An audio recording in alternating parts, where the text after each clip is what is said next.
वसु की घर वापसी अब सिर्फ एक साधारण वापसी नहीं रही, बल्कि उसने आते ही मेघा को ऐसा करारा जवाब दिया है जिसने उसकी सारी चालों की नींव हिला दी है।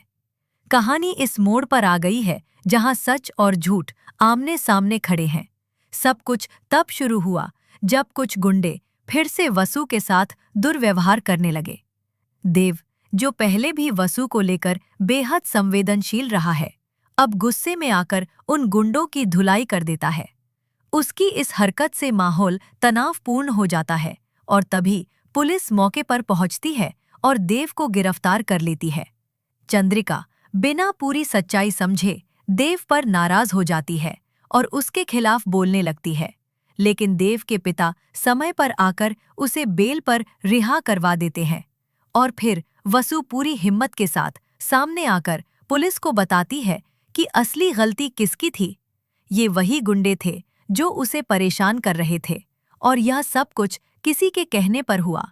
जब पुलिस उनसे सख्ती से पूछताछ करती है तो गुंडे मेघा की ओर इशारा करते हैं। वसु यह सुनकर दंग रह जाती है, लेकिन तुरंत सब कुछ समझ जाती है। मेघा का शांत मासूम चेहरा अब एक खतरनाक साजिशकर्ता की असलियत में बदल चुका होता है। इसी दौरान देव चंद्रिका को यह समझाने की कोशिश करता है कि उसका रिएक्शन गलत था और हमें ऐसे मौकों पर सच का साथ देना चाहिए। लेकिन चंद्रिका देव की एक भी बात सुनने को तैयार नहीं होती। यह देख देव कहता है कि जब तक वह खुद को निर्दोष साबित नहीं कर देता, तब तक वह उसे मां कहकर नहीं बुलाएगा। दूसरी ओर वसु के पिता उसकी बात को मानने से इनकार कर देते हैं और गुस्से में आकर उसे घर से निकल जाने के लिए कह देते हैं।